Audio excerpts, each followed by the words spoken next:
Hello everyone. Today we're going to be talking about subject-verb agreements. We've been working on subjects and we've been working on verbs, so now we're going to put the two together and make sure that we understand that they need to agree. So by the end of this lesson, you should be able to understand subject-verb agreements and correctly use them in dialogue, so when you're talking to your peers or anyone else, and in your writings. So there should be no reason by the end of this lesson that your writing shouldn't be clear and concise when you are using your subjects and your verbs. So here is something to think about, and I'm going to read you this little story I made up, and I want you to think, does this make sense? Why it makes sense or why it doesn't make sense. So just think about it, listen to it. You don't have to answer right away. We're going to use this little story throughout our lesson, but I just want you to think about it, and if it makes sense to you, then if this sentence as read makes sense to you, then you really need to pay attention to this lesson. But if you can pinpoint the mistakes and why we don't use it this way, then you're ahead of the game. So here we go. My dog liked to play fetch. I threw the ball and he will catch it. We had lots of fun when we play fetch. Just think about that for a second. So, like I said, now that we've covered verbs and we've covered subjects, we're going to see how the two work together. So verbs must agree with their subjects. So singular versus plural and present tense versus past tense. Singular subjects need a verb that agrees with the singular subject. So singular subject, singular verb. Plural subject, plural verb. So for example, my dog likes to play. My dog is a singular subject. We have one dog in the picture. He likes to play fetch. We wouldn't say my dog like to play fetch. It doesn't make any sense. You have to say my dog likes to play fetch. So plural subjects would be on the flip side if we had multiple dogs. My dogs like to play fetch. We wouldn't say my dog like. My dogs likes to play fetch. It's too many S's. It's too confusing. My dogs like to play fetch. My dog likes to play fetch. So make sure they agree.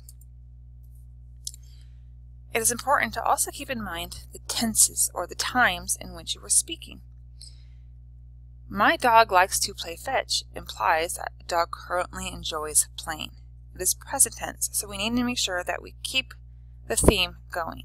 Not just in the whole story, but in the sentence. You can't start off a sentence in present tense and end it in past tense.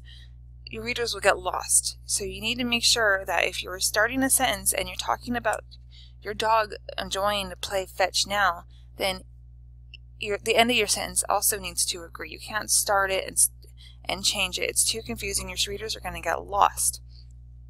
So for example, in our example, I threw the ball implies past tense. But the story ends with he will catch it, which is future tense. It doesn't make sense. Your reader will have a hard time following you. We also say in the story, I threw the ball and he will catch it. That's in the sentence. So we need to make sure that that whole sentence is changed. Either we're going to talk about present or we're going to talk about future, but we need to change something. So it's better to look at your whole story and think, oh, I'm talking in present tense. My sentence needs to be in present tense. I'm talking about right now.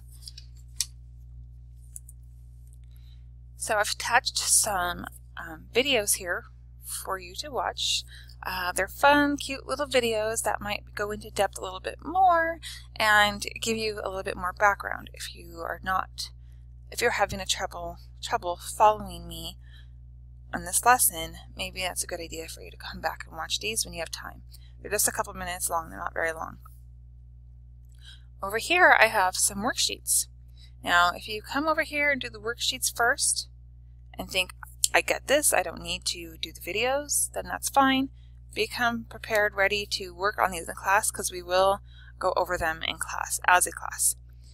Now, if you click on the worksheets and you think, gosh, this is really hard, watch a video or two and see if that helps. If not, come and see me tomorrow. and I will go over those worksheets with you in just a second. So now let's read the sample story again. My dog likes to play fetch. I throw the ball and he will catch it. We had lots of fun when we play fetch. So are you guys picking up some of the errors here?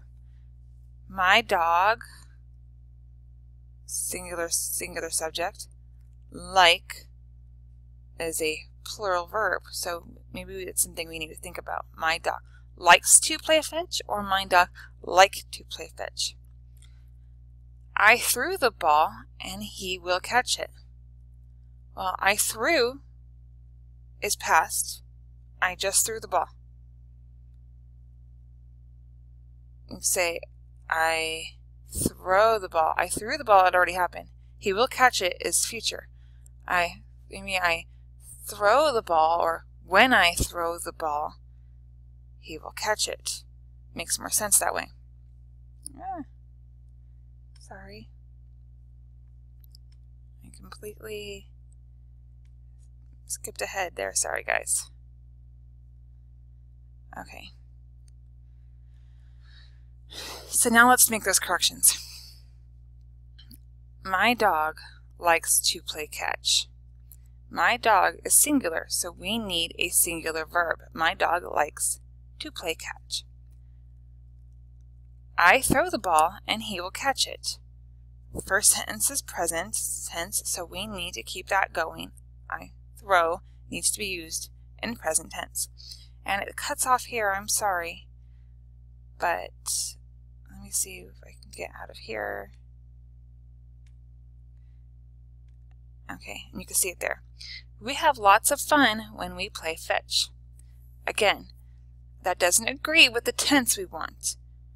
We had, so the original sentence says we had lots of fun when we play fetch. We had is past tense. So we want to stick with the current, with the present tense. So we have lots of fun when we play fetch. Again, had doesn't agree with the tense we want, therefore we use have. So the story would say, my dog likes to play catch. I throw the ball and he will catch it. We have lots of fun when we play fetch. See how easy that was? So now, here are a couple of the worksheets that we're going to use, and I will go over them with you.